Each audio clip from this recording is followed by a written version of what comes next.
Je ne suis pas un expert de l'immigration au Canada, mais lorsqu'on voit deux CV, on reconnaît un bon et on reconnaît un mauvais. Alors dans cette vidéo aujourd'hui, les amis, on va parler de l'immigration au Canada de façon très sérieuse. Vous pouvez lire sur mon visage, je ne suis pas en train de sourire. Alors, déjà, lorsque vous postulez pour une offre d'emploi au Canada, vous devez savoir que ce n'est pas vous que l'employeur voit. Je dis bien, ce n'est pas vous que l'employeur voit.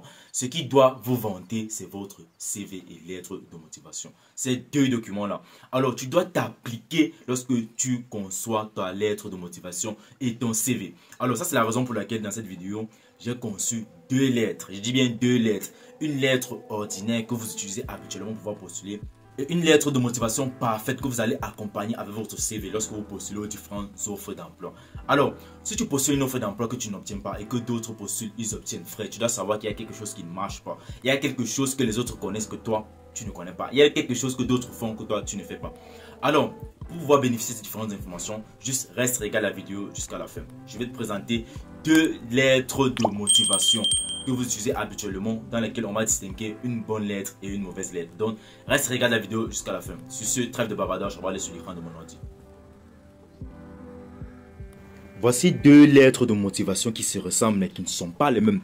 Et dans cette vidéo, en fait, je vais vous montrer en fait l'erreur que vous commettez habituellement. Alors, on va commencer par la lettre correcte et après on va lire la lettre qui n'est pas correcte et que vous faites habituellement, qui est celle-ci à ma droite. Alors, on va commencer par la lettre correcte qui est celle-ci à ma gauche. Alors, je vais mettre ces lettres déjà en plein écran pour que vous puissiez déjà comprendre et voir où habituellement vous commettez l'erreur. On va commencer à lire cette lettre. Alors, c'est une lettre que j'ai conçue pour un développeur web. Donc, moi, je suis informaticien, raison pour laquelle j'ai choisi ce domaine-là. Alors, on va commencer par la lecture. Ce que vous devez déjà comprendre, c'est quoi? C'est qu'au début de la lettre de motivation, vous devez mettre différentes coordonnées. Et les différentes coordonnées que vous allez mettre ici doivent être les mêmes que vous avez mis sur votre CV. Ne mettez pas les différentes coordonnées différentes. Je dis bien, ça, c'est une lettre de motivation. Alors, on va commencer la lecture. On dit objet, vous allez mettre candidature pour le poste de développeur web chez. Vous mettez le nom de l'entreprise. Dans cette partie-ci là, où j'ai mis X, Y, Z, c'est le nom de l'entreprise que vous allez mettre. Alors, monsieur, madame, si vous connaissez le nom du recruteur, en fait, vous pouvez remplacer cela en mettant son nom. Alors déjà, ce que vous devez savoir, c'est que un recruteur, un employeur, il n'a que 30 secondes pour lire ton document. Et lorsqu'on dit qu'il a 30 secondes, ça veut dire quoi? Ton document déjà doit être court, simple, lisible et compréhensif. Déjà, lorsque je défile en fait sur cette lettre, elle est lisible, elle est compréhensive. Il y a de l'espace entre les différents paragraphes. Ce qui me permet de lire juste en défilant. Ce que vous devez comprendre, c'est quoi? C'est que l'employeur en question, en fait, il ne va pas s'arrêter pour lire chaque paragraphe. L'employeur, habituellement, ce qu'il fait, c'est quoi? Il lit juste l'introduction, qui est le premier paragraphe habituellement, et la conclusion. Il comprend parfaitement ce que veut dire cette lettre en lisant juste l'introduction et la conclusion. On va commencer à lire l'introduction et on va lire l'introduction en fait de la mauvaise lettre que vous commettez habituellement. Alors, on dit actuellement, voici l'introduction, on commence. Actuellement, à la recherche de nouveaux défis professionnels, je vous adresse ma candidature pour le poste de développeur web chez le nom de l'entreprise. Titulaire d'un diplôme en informatique et avec 5 ans d'expérience dans le développement web, je suis convaincu que mon profil correspond parfaitement à vos besoins. Mon expertise dans la technologie web telle que PHP, il est en train de citer les différents langages qu'ils utilisent en fait.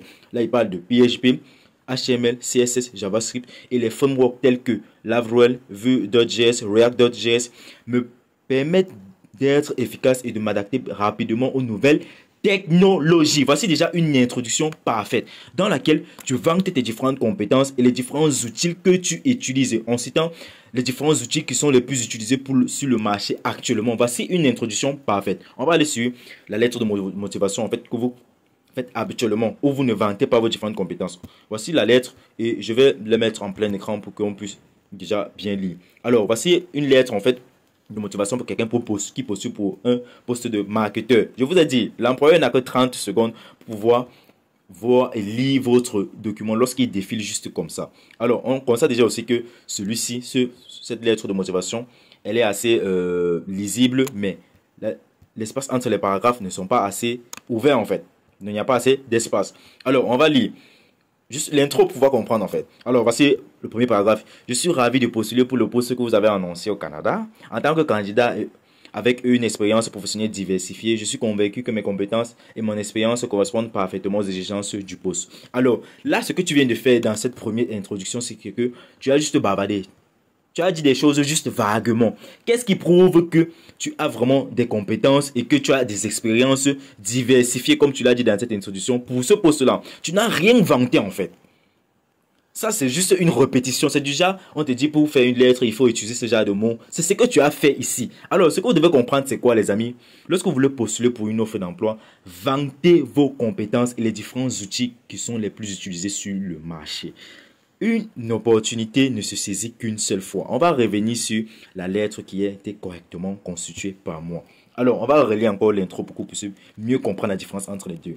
On dit, actuellement à la recherche d'un nouveau défi professionnel, je vous adresse ma candidature pour le poste de développeur web chez, vous donnez le nom de l'entreprise. Titulaire d'un diplôme en informatique avec 5 années d'expérience de développement web. Là, tu as déjà vanté le nombre d'années dans lequel tu exerces dans ce métier. Je suis convaincu que mon profil correspond parfaitement à vos besoins. Là, c'est déjà une phrase d'accroche. Et maintenant, ici, il vante ses différentes expertises. Alors, mon expertise dans les technologies web telles que PHP, HTML, CSS, il vante les différents langages, en fait, les plus utilisés sur le marché présentement, avec les différents autres frameworks. Les frameworks, ça veut dire, en fait, les différentes affiches. Bon, les informations vont comprendre c'est quoi un framework. Je ne peux pas expliquer cela en français. Alors, en listant tout cela, il dit me permettre d'être efficace et m'adapter rapidement aux nouvelles technologies. Voilà quelqu'un en fait qui vante ses différentes compétences comparé à celui-ci qui vient de raconter sa vie en fait. Là, quand tu dis je suis ravi de postuler, frère, tu racontes ta vie. C'est pas ce que l'employeur veut. Alors, on va continuer, on va aller sur la conclusion directement. Comme je vous ai dit, l'employeur regarde principalement ces deux parties-ci. L'intro et la conclusion. On ne lit pas trop le corps du devoir. C'est lorsque l'introduction te capte, lorsqu'elle est captivante, que tu continues la lecture. Tout le monde sait ça. Alors, au niveau de la conclusion, on dit je vous remercie pour votre attention à ma candidature. J'espère avoir l'opportunité de discuter davantage de ma candidature avec vous en fait. Là, il dit cordialement, met son nom et il signe en bas. Simplement. Là, c'est bête en fait. Moi, j'appelle ça que c'est bête.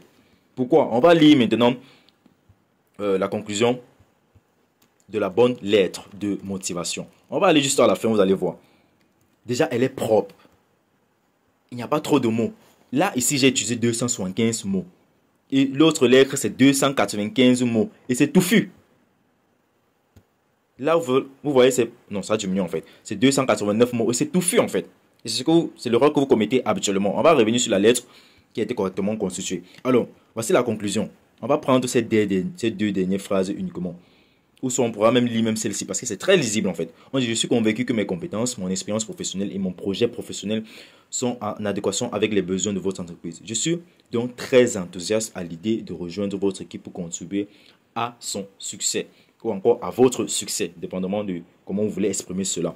Je vous remercie de l'intention que vous porterez à ma candidature. Veuillez agréer, madame, monsieur, l'expression de mes salutations distinguées. Frère, après cette introduction-ci et après avoir lu aussi la conclusion, il va continuer à lire tout ton corps du devoir, frère. Il va lire le corps du devoir pour pouvoir comprendre vraiment ce que tu as à offrir. Alors, là, ça nous envoie directement à lire ce corps du devoir. Et on va aussi lire celui de la mauvaise lettre, ce que vous faites habituellement. Alors, dans le corps du devoir, on dit ceci. Au cours de mes précédentes expériences, j'ai participé au développement de plusieurs projets web d'envergure pour des clients tels que Renault, L'Oréal, Peugeot. J'ai également acquis une expérience significative dans la conception des sites web, l'optimisation et la vitesse de changement et de la maintenance. Là, il vante les différentes capacités ou en fait les différentes, je pourrais dire quoi, expériences qu'il a obtenues lorsqu'il travaille avec tous ces différents partenaires ou lorsqu'il est en train de travailler sur tous ces différents projets. Là, il est en train de référencer en fait toutes les différentes entreprises pour lesquelles il a travaillé en même temps en vantant ces différentes compétences en fait. Donc, c'est ce que vous devez faire. Évitez souvent de trop bavarder lorsque vous écrivez vos différentes lettres de motivation. Ça ne sert à rien. Ce que vous devez savoir, c'est que lorsque tu postules pour une opportunité, frère, encore ce qu'on appelle offre d'emploi, ce que l'employeur cherche, c'est principalement deux choses. C'est l'expérience et la personne adéquate pour cela. Il veut quelqu'un expérimenté et quelqu'un qui sait s'exprimer. Et tu dois défendre tout cela à travers ta lettre de motivation et ton CV. On va continuer la lecture. Ma capacité à travailler en équipe, mon souci du détail et ma rigueur me permettent d'atteindre les objectifs fixés. Mon projet professionnel est de rejoindre une entreprise dynamique et innovante telle que la vôtre. Vous pouvez mettre en fait le nom ou bien juste laisser ça comme ça. Moi, je vous conseille de laisser comme ça. Où je pourrais continuer à développer mes compétences et participer activement à des projets ambitieux. Alors, je pourrais dire juste ces trois parties-ci là prouvent que cette personne-ci est vraiment une personne ambitieuse vu qu'elle a listé tous les différents projets dans lesquels elle a déjà eu à participer, les différents langages qu'elle utilise, les différents outils de dernière technologie qu'elle utilise avec les très grandes entreprises pour lesquelles elle a déjà travaillé.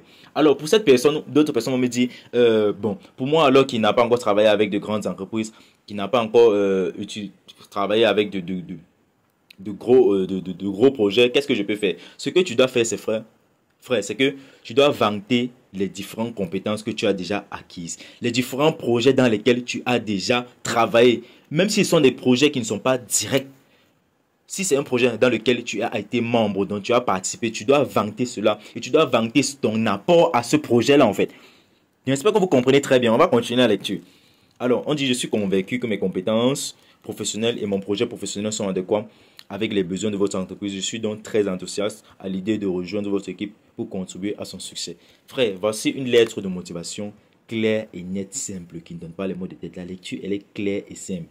Vous devez comprendre que cette personne-ci s'est plus vantée dans les 3 premiers paragraphes. Donc, c'est du haut vers le bas. On va lire. Ici, c'est l'introduction. Ici, c'est le premier paragraphe du code du devoir. Ici, c'est le deuxième paragraphe du code du devoir. Et voici le dernier paragraphe du code du devoir. Ces deux dernières phrases ici, ce sont des conclusions. Alors, on va maintenant lire en fait les différents codes du devoir de la mauvaise lettre. Ce que vous utilisez habituellement. Vous allez voir la différence entre les deux. Ici, déjà, l'espace entre les paragraphes n'est pas assez très beau déjà. Ça fait genre, c'est touffu. Alors, on va lire le premier paragraphe du code du devoir. Mon parcours professionnel a débuté dans une entreprise de marketing. Là, tu n'as pas donné le nom de l'entreprise, frère. Tu n'as pas donné. Or que sur l'autre lettre, il avait donné le nom. On a parlé de... on va revenir, je ne retiens même pas, vu que je bavard trop même d'abord.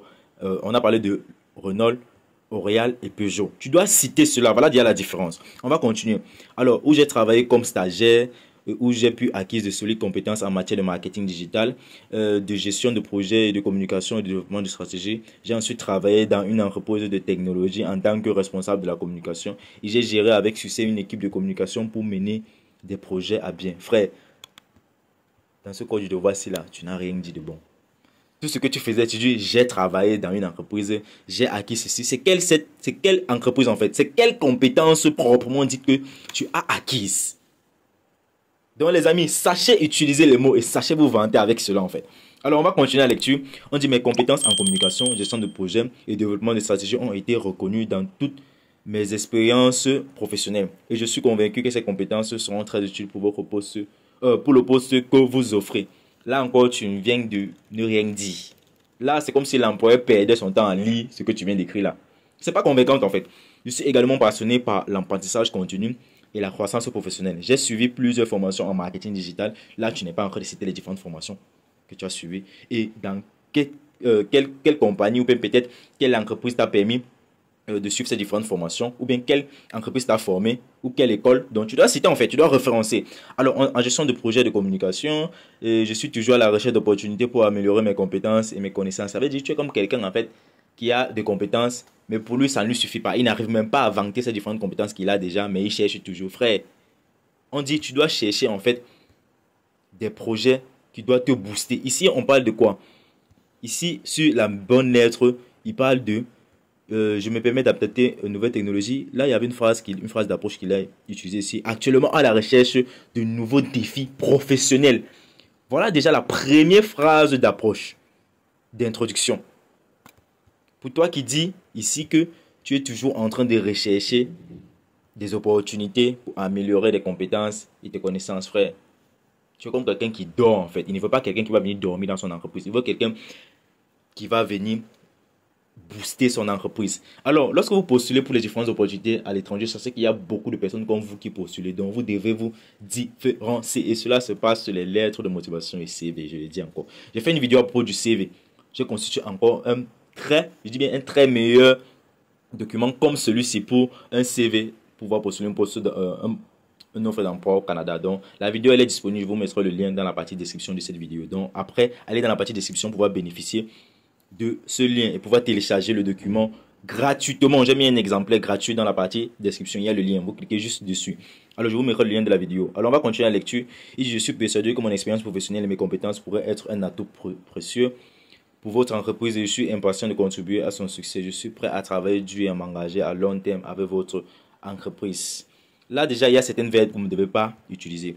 Je suis persuadé que mon expérience professionnelle et mes compétences pourraient, quand tu dis pourrait être un atout, pourrait, comme tu n'es pas sûr. Au lieu d'utiliser pourrait, tu peux dire je suis persuadé que mon expérience professionnelle et mes compétences seront un atout précieux pour votre entreprise. Pas pourrait. Il y a des verbes que vous ne devez pas utiliser. Utilisez plus des verbes d'action. Alors, je vous remercie en fait pour votre attention à ma candidature et j'espère avoir l'opportunité. Quand on dit j'espère avoir l'opportunité de discuter davantage de ma candidature avec vous. Point cordialement. Votre nom. Frère, là tu viens juste d'écrire une lettre qui ne va même pas t'apporter quelque chose en fait. L'employeur va ouvrir la lettre comme ça, il va juste survoler, il va lire l'introduction et la conclusion. Il va passer à un autre dossier. Donc, ne commettez plus cette erreur-là. Ne soumettez plus ce genre de lettre de motivation. Elle n'est pas convaincante, en fait. Ça ne drague pas. Comme on dit, il faut draguer l'employeur. Alors, je vous mettrai cet exemplaire de ce fameux...